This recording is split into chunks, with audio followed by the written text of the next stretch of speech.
I'll introduce it. Hello everybody, this is Debbie Metke. I'm interviewing my friend Jerry Nowak, and this is June 14th of 2012. So Jerry, open it up please. Okay, I'll start with this statement. Who am I and what is my passion in life? I am a Christian, politically independent, progressive activist for the national and international common good. Just one of countless dedicated activists in the world who I also believe were chosen by God, who in conscience feel obliged to help make a difference with our lives by working in some way to make peace, justice, and other critical issues that need reform a reality by using our gifts, especially the rare gift of understanding, our time and our talents for the purposes which God evidently desires to be accomplished according to the gospel, since it is said, and history confirms, nothing great in the world has been accomplished without passion. See my note why I thought I would be a preacher in a pulpit, but instead was given another gift, the ability to move hearts and enlighten minds by numerous letters and some ads. Since many issues are moral issues, and since search for the truth is a noble occupation and its publication is a duty, since that the printed word, especially books, have wielded an immense power for good and evil throughout the history of the human race. I would mention Mein Kampf, Civil Disobedience, and a whole list of others. And perhaps Cabin has something to do with the Civil War, and so forth. Anyhow, now I can shut it off for a minute. Here we go. So Jerry, I understand you were a World War II veteran, and I'd like to ask you, first of all, when did you first hear that there were rumblings of war on the horizon? About how old were you, and how did you and your family react? Well, I was working in a wartime industry. I was making airplane parts, and I was about 18, and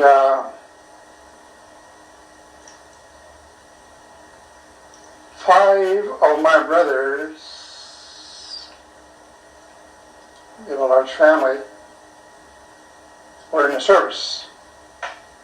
So I felt I should go in the service too.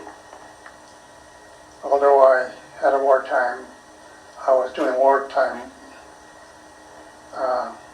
work.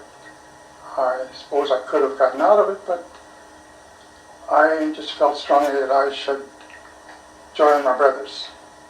Okay. And how did your parents feel about that? My dad was dead,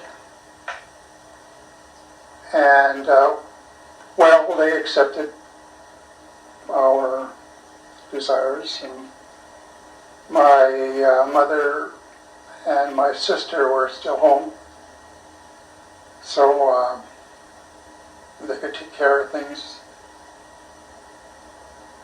And I left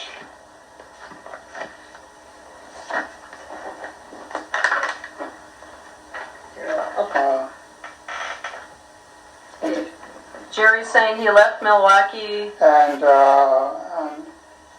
and arrived at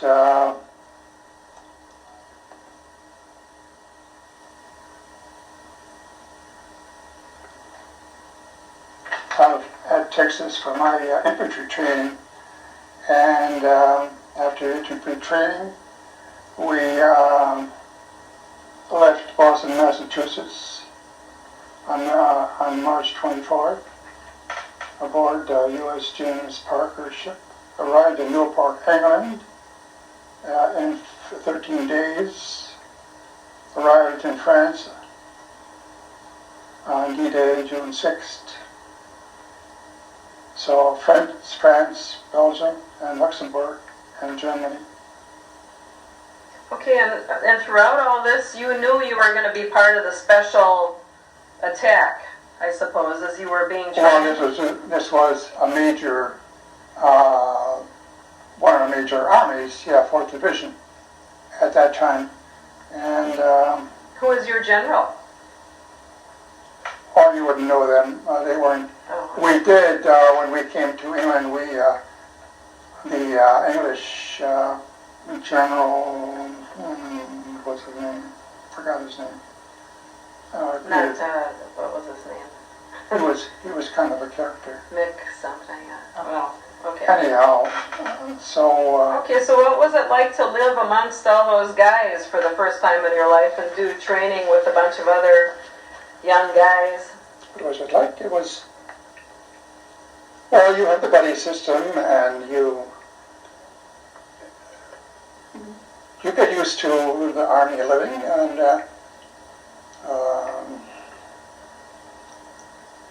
of course, you're always worried about the future, and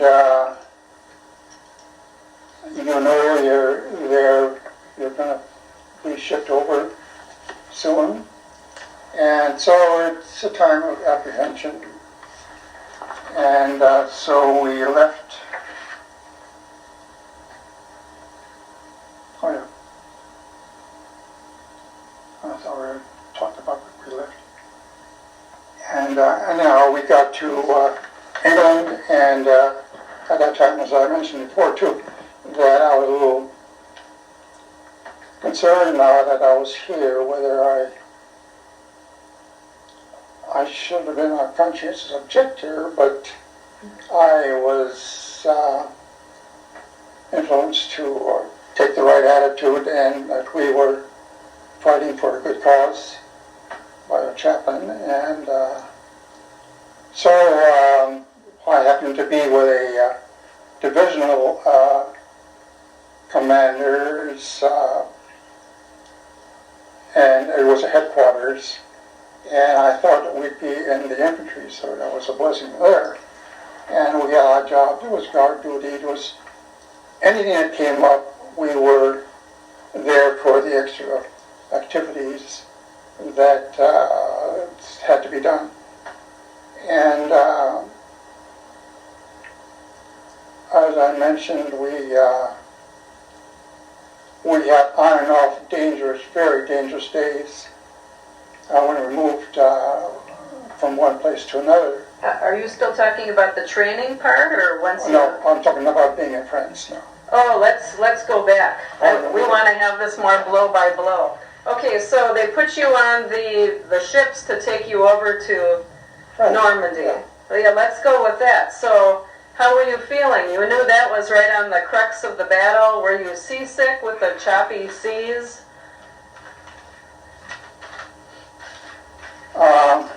I suppose you must have been scared. I was telling you, I wanted somebody to report their wartime experiences here, and I was told to be the first one. So on June 6, 1944, when I said here, I said, okay, Ralph, I'll start the idea I suggested for vets. On June 6, 1944, the 4th Infantry Division division's troops were the first to land on Utah Beach in France at 6:30 h. The beach defenses included a flooded beach area with underwater mines, barbed wire trenches, machine guns, objects carrying 300 pounds of TNT and more. Who got off the landing craft at noon in a 5-foot tide with the weather, everything was against us. We were told it'd be a low tide. We had to hold our rifles above our heads so they wouldn't get wet. And so that was all the weather conditions were terrible. Yeah. We got off the landing craft at noon at 5, at a 5-foot tide to go to that beach, trembling. Yours truly will live to tell the tale. At the end of the war, I don't want to... Yeah, let's not do the end of the war yet, but... So during the war, what would you like to know? Okay, well, so you rushed the beaches, and you were on Utah Beach. Right. And did you see lots of casualties, and how did you feel? Well, there were, I say, 10,000 casualties between the Canadians, British, and our beaches. And the beach next to us, Utah, was the planes, the weather was so bad, the planes couldn't see the fortifications on the beaches. Yeah. And they were dropping bombs where there was no target. Oh. The ships couldn't see, and they were going over our head.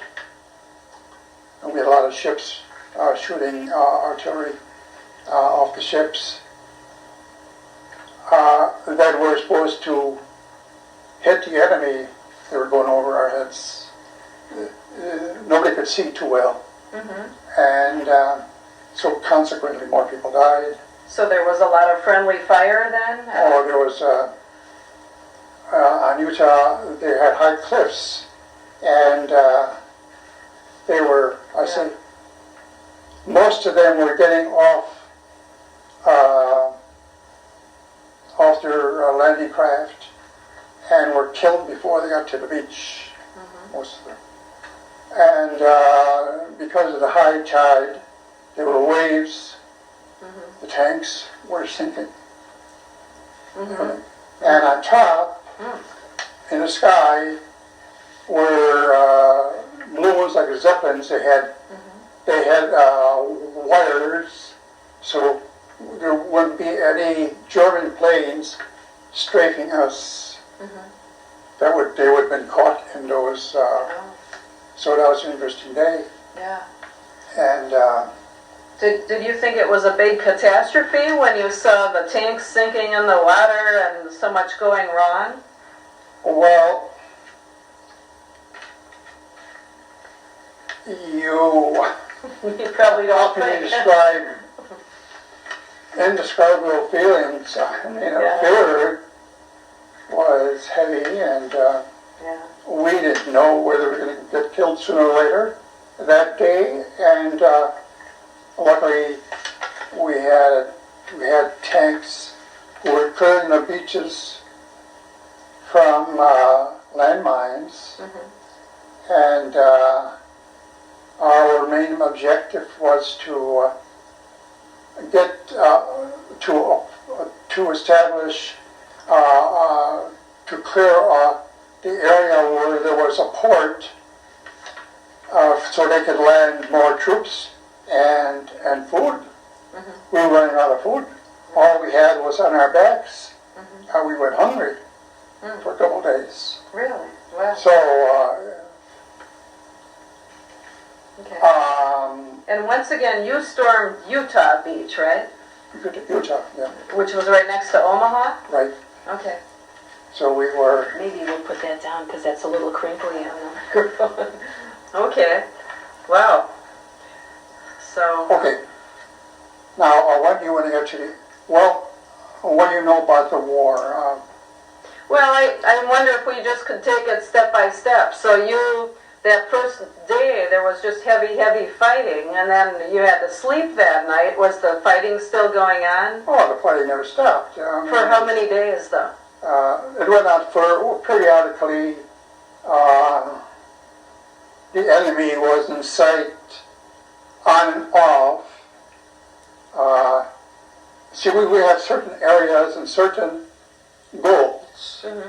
And when we won one goal, we were in 5 battles. When they reached one goal, then they traveled to another goal. So it was, we had resistance part of the time, and then for a while we were moving to another area, there was no resistance. Right. And to get another goal. Yeah. And I was And just this went still, on for 5 times. yeah, and I was still talking about the first day, just with D-Day. You had to sleep at night. I was wondering, was the shooting still going on into the night? Oh yeah, that was the first day, of course, was. So I mean, real practical Well, I mean, human things. I'm wondering, how did you sleep? You know, were you awake all night, or? People didn't sleep too well because we had gas masks. We didn't know whether they were going to use gas. Oh. So naturally, you had sleepless nights because once that gas came, you didn't want to sleep with your gas mask on. And then we had a bedtime Charlie. He came down, zoomed on, German, and we thought he was dropping gas. Oh. Those first 2 days we didn't know. This was unknown factor whether they would use it or not. And my hands were trembling so much I couldn't put the darn things together right. It took a long time. I would have been guessed by the time I got the thing. It was a gadget you had to screw something on. Oh, right. And but it turned out that nobody used gas. It was a blessing because there would have been retaliation. That was a major reason why I think. And you probably had to sleep in a foxhole that night, or? No, we were too tired to dig foxholes because we were marching all day. And as I recall, none of us really did much in the way of sleeping. I mean, it was just, everything was too uneasy. You just didn't know what was going to happen, and how could you sleep? And to see people being killed for the first time, your age, that just must have, it must have been shocking. Somehow or other, you expected that. I had a letter in my pocket. I thought I was going to get killed or hurt. But in my pocket to Mom, dear Mom. Yeah. A lot of us did. Sure. And so we just hoped for the best, and we saw some gruesome. Sometimes they'd bury the Germans, and there was a hand sticking out of the ground. If they had time to do any burying. And well, anyhow, it went on for 5 battles. We were in the Hurricane Forest. The Battle of the Bulge. Okay, so after you left Normandy, you marched where, to Calais or something, or when was your next battle? Maybe that's what I should ask. Or maybe, here, should I? Yeah. Now we're going to talk about several days into France. Jerry was in the Battle of the Hurtgen Forest. Well, before we got there, we crossed the Belgian border, and then we got into the Hurtgen Battle Forest, which is, there wasn't a tree that wasn't damaged by artillery there. There was heavy resistance there. And then we passed Luxembourg in order to get there. And then we finally got to the German border.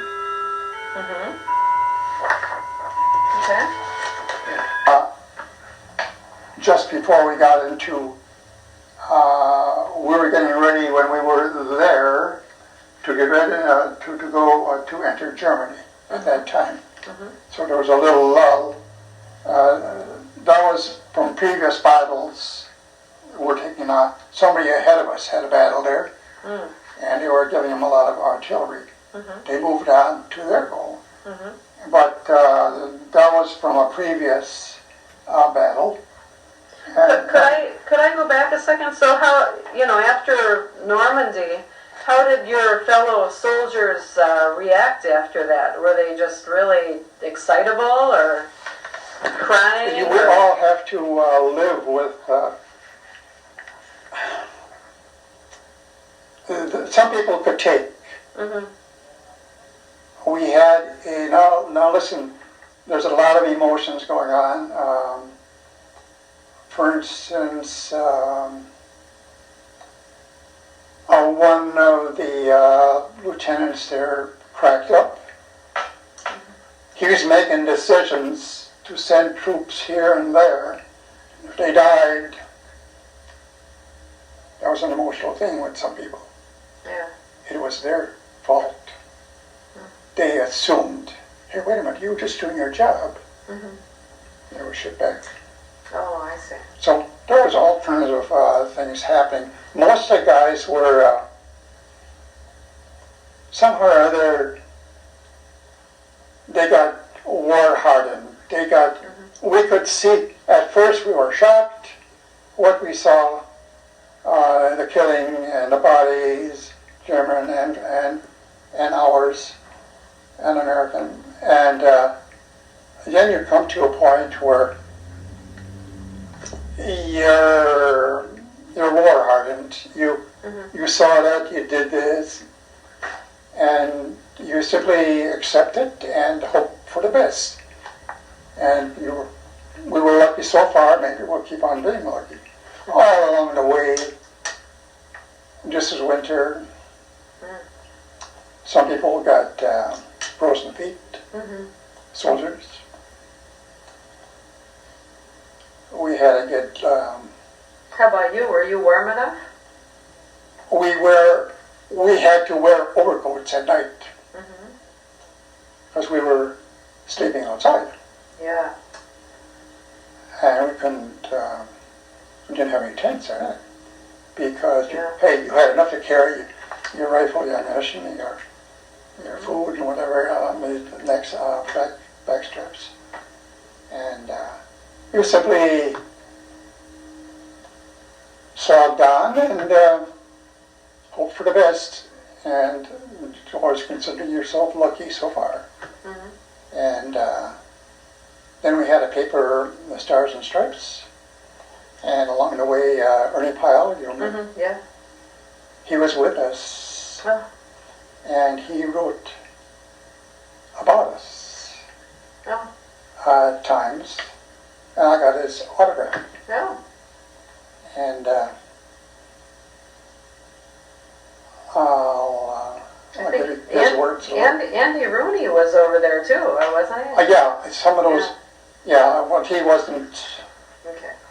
in the danger areas. He was at Normandy though, I think. Maybe a few days after you. Yeah, I mean, we had journalists, Yeah. but and historians and so forth, but Ernie Pyle was right with us. Right. Wow. In the dangerous areas. Yeah. And no matter where we were, and there was so much confusion at times that we were bombed by our own planes. Sure.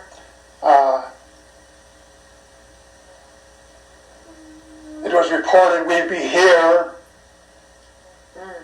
and not there, and something happened. At one time there, we had smoke bombs where we were, because there were artillery, there were our planes up in the air going after targets, and it was a windy day. The wind blew. These smoke bombs are shields of smoke. That means, tells the airplanes, we're right right near there. But these things moved, Oh, and we were getting hit. oh boy. I have a piece of shrapnel from one of those incidents where Ernie Powell was with us. He wrote about that. And what a day that was. Never so much in all my life that one day there we were there. The planes, the sky was so full of planes, thousands of planes. American? American. Yeah, like planes, yeah. We were, because the weather was bad, they had, it was bogged down, and we had to wait till weather cleared so that they could restart singing again, because it was the planes didn't know where they were, and so anyhow, there were so many planes in the sky you couldn't see the sky. Wow. Never in all my life did I ever see something like that in my life. And they have those planes in the museum in Washington. Okay, and then what? And then what they had, one interesting thing that was happening, they had planes that were towed without an order by other planes. They call them gliders. They had a jeep and about half a dozen soldiers. And they were supposed to land in certain areas that we weren't in to do some reconnaissance, whatever. The cord would be left alone, would be cut automatically, and they would start landing. They were hitting trees, landing in they're landing with their parachutes in the trees. They were being sniped at, and we had to run so that one of those jeeps didn't kill us. There was a lot of mistakes made. That was one of the worst. And so what else? Did you have much faith in your commanders in general? Well, we had no reason not to. Oh, okay. I mean, were there some that you disliked in Vietnam? You know, some soldiers shot their commanding officers, but No. and your lives were being put in the line, and You had a different kind of soldier in Vietnam. yeah. The soldiers in this war weren't committing suicide. Look at every day a guy's committing suicide. And there's something about the difference in generations. Okay. Something happened. Right. They lost it. We were during a depression. We learned how to accept. I don't remember anybody thinking of committing suicide. Yeah. They're going through a trauma. A lot of them are doing 213 Tours of duty. tours. That's taking a toll. Yeah. Well, right. Well, let's go back to your experience. So this battle with the jeeps and the guys, the parachuters and the trees and all that sounds terrible. And you got hit by shrapnel during this? Oh, yeah, well, we got hit by a shrapnel from our own planes once because that was one of the bombers. Because that was a time where we had the smoke line and it was moving. Yeah. And it shifted for quite a bit. And then Ernie Powell wrote about that. Then they were bombing us. Yeah. Did you personally get hit then? I had to run like heck, and then we were digging foxholes, and in my foxhole, a piece of shrapnel dropped in. The bomb was close by, split. Part of it came in a hole. I was digging fast. All you had to do was get just an inch below that ground. Oh. You were safe. Really? Wow. You had to dig fast. Okay. So you didn't get hurt? That one thing we had to carry It was a little collapsible shuttle Right. for that reason. Right. Okay. Dachau. So you got out of that battle, right?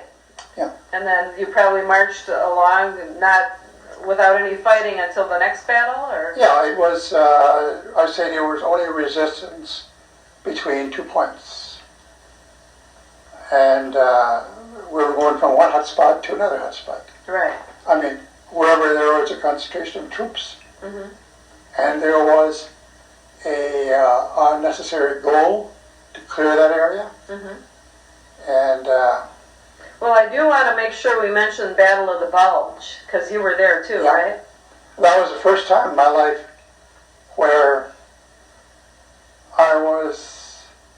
we all were in tremendous danger. We thought the war was ending. They fooled us.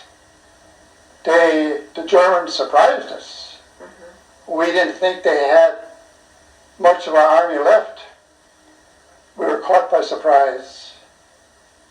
And the Battle of the Bulge was one of the most dangerous, and it was right near the end of the war. Mm-hmm. But luckily,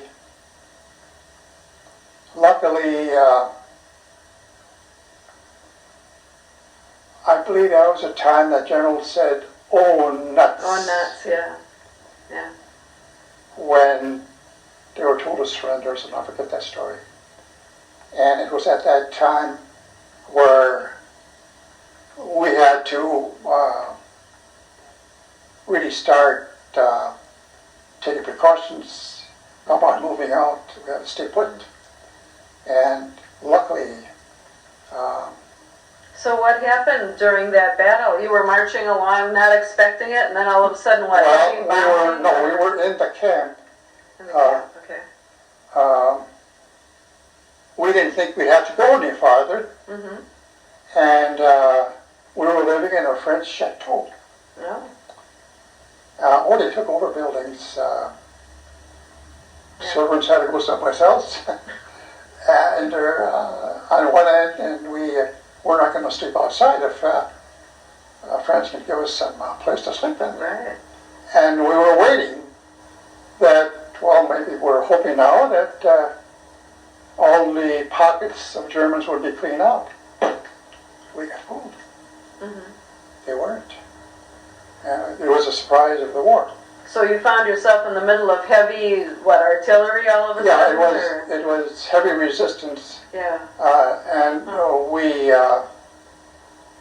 ordinarily we didn't see Germans right in the headquarter groups. We saw them in other areas, and that is to say, when we were in some other in-flight battles, then we saw the Germans. Otherwise, we didn't between times. So, anyhow. So you had lots of casualties. Yeah, during the Battle of the Bulge. that was toward the end of the war. Yeah. And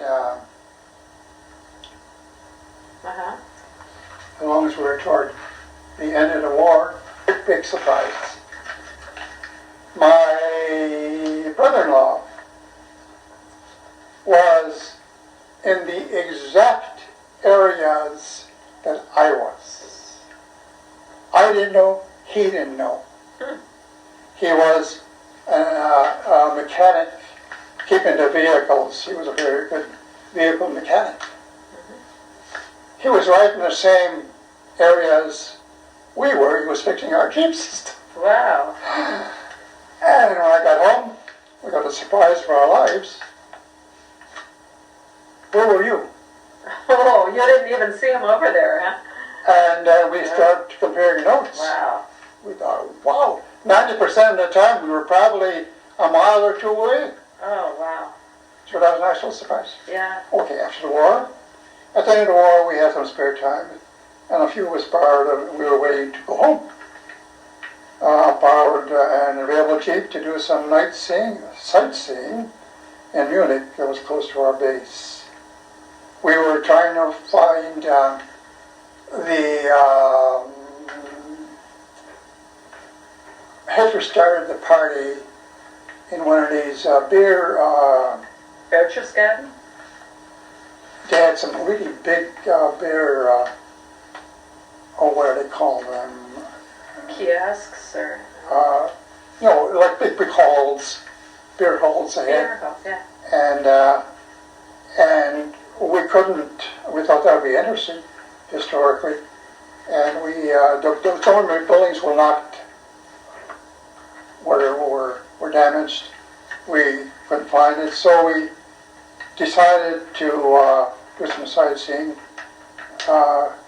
at Dachau. And we know all about the infamous concentration camp in Dachau, only 10 miles from Munich, and we were in Munich. So entering the camp's gates, we saw open top boxcars. Being curious of their content, I climbed a car to the top. I could not believe my eyes. It was filled with mounds of skeletons, like corpses and filthy rags, others completely nude. One of the most uncivilized atrocities and premeditated cultural genocides to ever desecrate human history. And another example of man's inhumanity to man. The Germans ran out of fuel for their ovens. That's why those bodies were left out in the open there. But I'm sure nobody, within a day or two, those bodies were gone. So there was only a small group of us who saw that one. Wow. At Dachau. And did you have any indication that that was something you might see when you went over there? no, I mean, as we had no idea we didn't know anything about this existing until we found out in our Stars and Stripes paper. We got that every week or two. Wow. They kept us informed of what was going on. Yeah. And we found out all about Okay. and the mystery of mysteries is this: these boxcars, or rather, these prisoners were all went to different concentration camps by train. Mm-hmm. Why didn't we bomb those trains? Mm-hmm. There'll be an unanswered. Mm-hmm. We could have done something to save Mm-hmm. that 6 million people. Mm-hmm.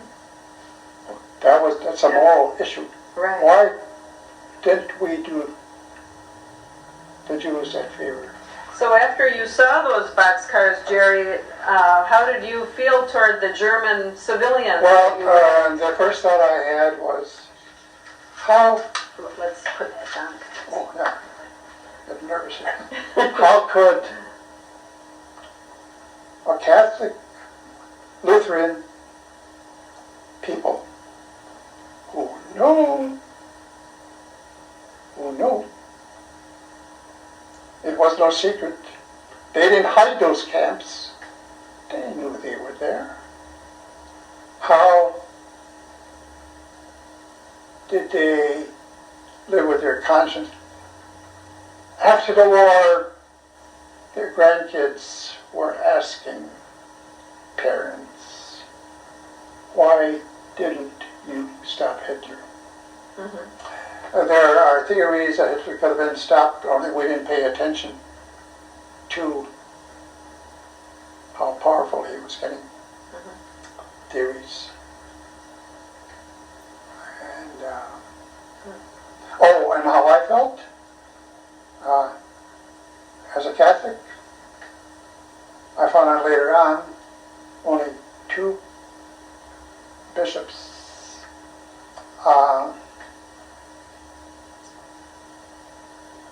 spoke out against Hitler. 2 out of all those German bishops. And the Lutherans, Bonhoeffer straightened me out on that. Mm-hmm. He was killed, and so was Jagerstatter, Mm-hmm. because the church refused to support them. Right. Because we were supposed to have supported Hitler. And Bonhoeffer was on an assassination team. He was following his conscience. He was trying to stop the evil. Right. And he got either hung or shot up. Hung naked. Yeah. So, and family members of his too. Yeah. Did you read anything? Yeah, it's powerful. He became very popular after the war. Right. Yeah. So you saw this, and you and I was outraged. you and your buddies, yeah, you just you must have thought that was well. Now unreal. I was only 21, 22. Yeah. That question stayed with me. Mm-hmm. How could our church not Pope Pius XII then? There's a book about him, Hitler's Army.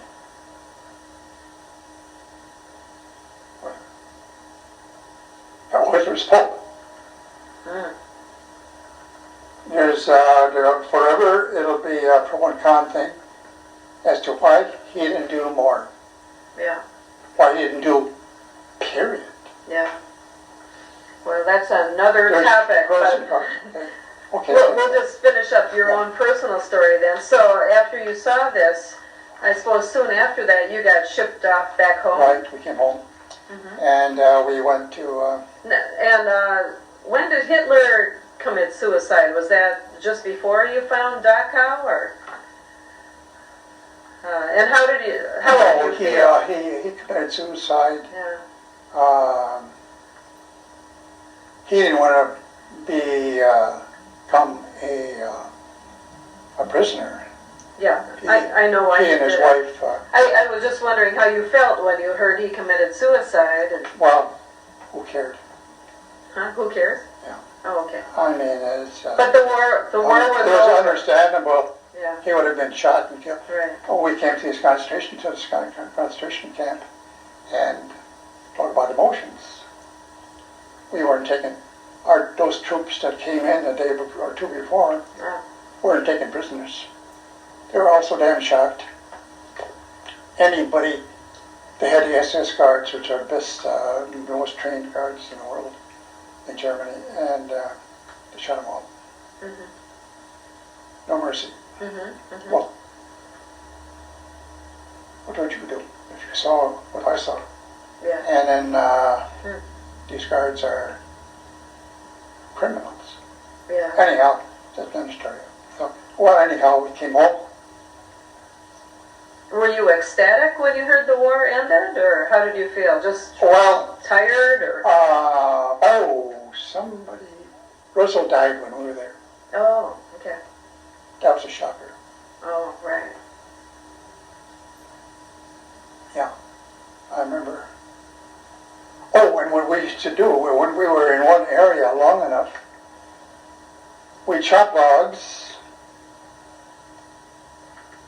and build and had a little wall this high and had logs on top of us where we slept at night in case there was artillery. Those logs could have stopped some of that. The bomb was too heavy, well, not sure. But some of the equipment wasn't that it could have saved our lives. But that took time to make, and that's when we were going to stay there for a few more, for a week or two. Okay. And some of the guys got frozen feet. Yeah. And what did you eat while you were out there in the field? You ever hear of K rations. K rations? Yeah. Oh no, they surprised us on Christmas. A big meal with all the trimmings in a German hall or wherever we were. Okay. When we went to church, if we were there for a short time, some of us were Catholics, we went to church. It was just nearby. We took our rifle with us. We didn't know who was going to shoot us in church. Wow, right. Back to the food, was it very good, or was it? It was mostly K rations. It was mostly. You didn't have to cook it in your helmets and all, did you? The British had soup. We found that out I came across some British guys once, and they had soup. If you pull the cover, it would warm itself up. Really? It was quite an idea. Wow. Today, I bet everything was made. But most of us, now wait a minute, we had cooks, I would say, about K rations. It wasn't all K rations. We had cooks most of the time. If they see a deer, they shoot the darn thing, and we'd have deer that day. Mm-hmm. Now, a regiment, what? So we have the officers, and our headquarters would be a few dozen people. So you could feed, our groups could feed, or could cook for that amount. Mm-hmm. And there's some pretty good cooks, actually. Mm-hmm. And so we did get rituals once in a while, and some meats. And Mm-hmm. And you had enough to eat? You weren't too hungry? no, the Army kept us well fed. Oh, that's good. We weren't hungry. Uh-huh. But we were just, the key rations were just like more or less the emergency. Okay. Mm-hmm. Or when there was no chance to cook. And how often did you get mail from home? Not often. I mean, not you personally, but just the group, not too often, or? We got mail regular. Mm-hmm. I don't know, once a month, I can't remember now. Oh. Once a month, it was, we still got mail, and we got Yeah. packages Mm-hmm. from home goodies. Mm. Yeah. And so actually, I say the war was one thing after another. It wasn't, after all the surprises and shocks we had, Yeah. nothing was that new anymore. Uh-huh, right. So you got back home, and was it a wonderful homecoming? Well, before I got back home, we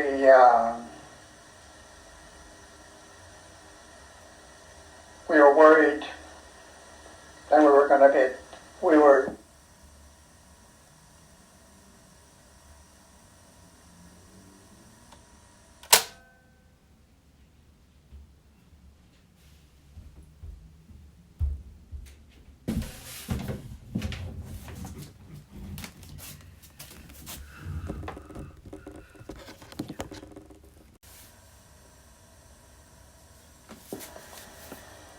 Okay, go ahead. Yeah, we got to camp, and well, we're wondering what was going to happen next. We found out in a big hurry. We were going to be shipped to the Pacific. The happiest day the war ended came before we were shipped. The atomic bomb? I mean, Which was a crime. I'll never forgive Truman. The idea that it saved American lives is extremely debatable. There were negotiations with Japan. There were indications. MacArthur or somebody, wait a minute, I forget who. They said this was a mistake because the Germans were licked, or rather the Japan people were defeated, and they were in a process of negotiation. So the reasoning we found out later on that Truman used Hiroshima and Nagasaki, did what he did, was he wanted to impress Russia that don't fool with us. So there's where it stood. Mm-hmm. And if I got killed, I went over there, I would never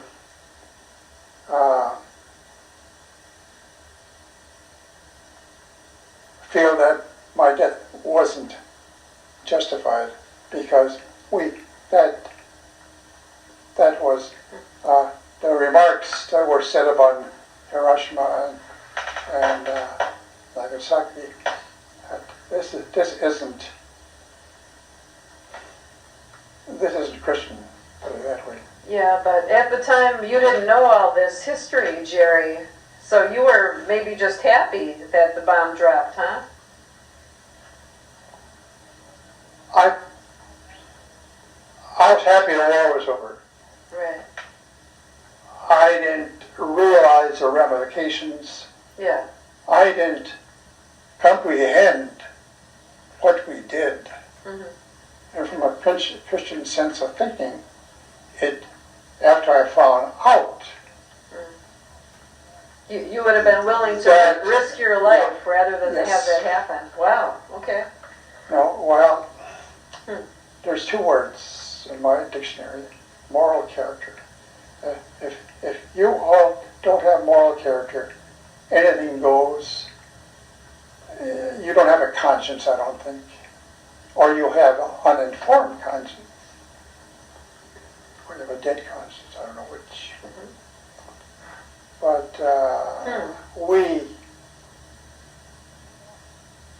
the cost to the Japanese for years, up to this day, people are still dying. Yeah, I know. So back to your own experience, did you lose many personal friends or relatives in the war?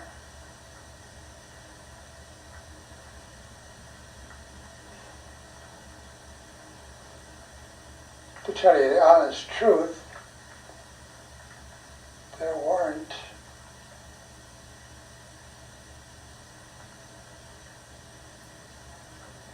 See, now we were from another generation. My uncles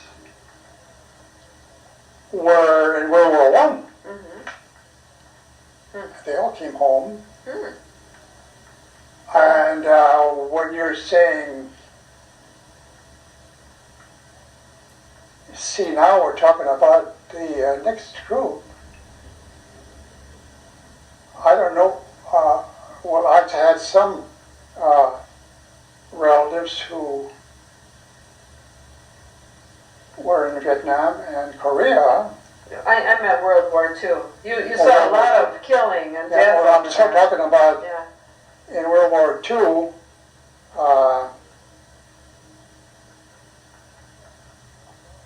Yeah, those relatives I had, there were only a few.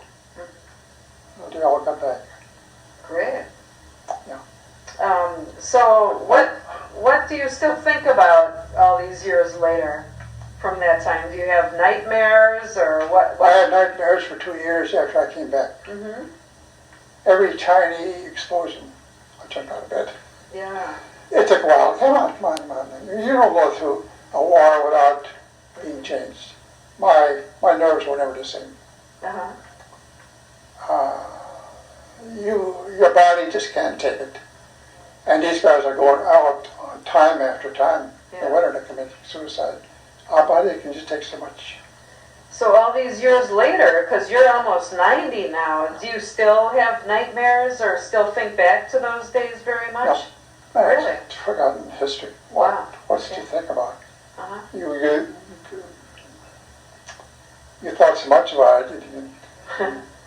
Well, Get over it. life gets a little dull. You must think of the war. I would think every day you must think of it at some point. I forgot about the war. There are so many. My mind is so full of today's problems. Mm-hmm. Never in all my life has there been so many controversial issues at one time. Never in my life has there been such the worst Congress in my lifetime. I mean, these are all now, they take all my time as far as, and never in my life has our church been so in need of reform that I'm thinking along those lines now, and I'm working with this Catholic Action, Call to Action, it's called. They have a meeting every year here.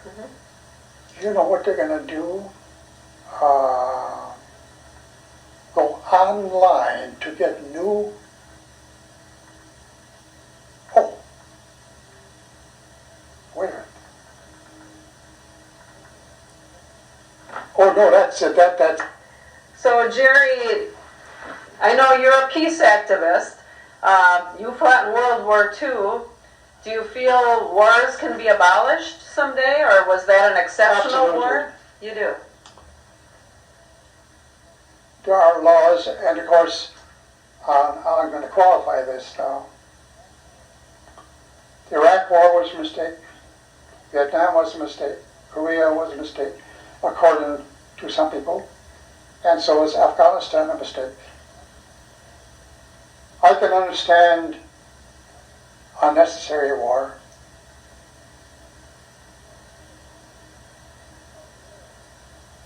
A rare necessary war. I'm not a pacifist. The Federalists were not pacifists. Joining the Federalists was the best thing I ever did, and of course it turned into the global thing. And then I stayed with with a Russian group, and then with the Peace United here in town. And but Federalists told me something that really attracted to me, and they were accomplishing things. And I met some of the most beautiful people in my life in the Federalists. And of course, I wrote a few of you in this life and now. Did you meet them at a national level, or mainly in Milwaukee, or? In Milwaukee, yeah. Okay. Eisendrath, and there were 3 or 4 people. Do you believe They were so supportive of me. To this day, I just, how can you brag so much? I just was trying to do a job, but they were so impressed that I'd spend my money to buy an ad and this and that. And she'd be bragging about, hey, what? That was my way of accomplishing something. And just for our audience, Jerry at least 4 times has published full-page ads in the Milwaukee Journal talking about his ideas for creating a better world. What, is that how we'd sum that up, Jerry? Well, talking about all the issues and what the attitudes are needed to change the world, yeah. Right. At great expense. 10,000, 14,000? I believe we all are, as I mentioned in my statement, are getting talent. Our church calls it time, treasure. Time, talent, and treasure. Well, some of us, I was lucky enough to have good investments and lucky enough to get a few wills. To me, that was a sign. I didn't have big taste for cars, cheap cars. I could go into a condominium.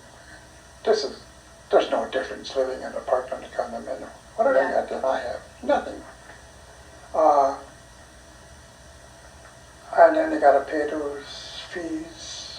You never know what that's going to do. Yeah. Anyhow, and then they're hard to sell. Yeah. So how did you find out about World Federation? How did that start? I went to a meeting. Betty Eisendrath's meeting? Oh.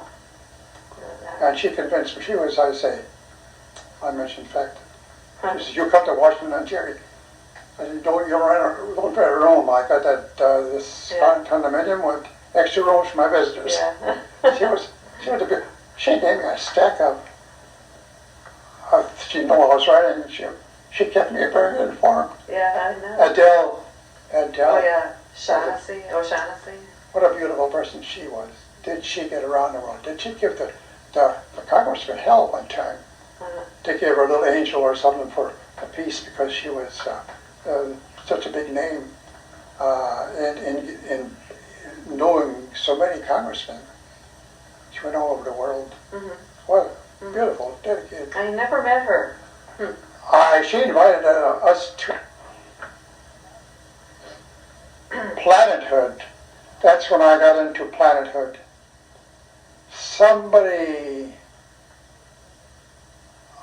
I used to write letters, and there was another fellow who used to write letters. Oh, they were so darn good. And he turned out to be a professor from Marquette, retired. And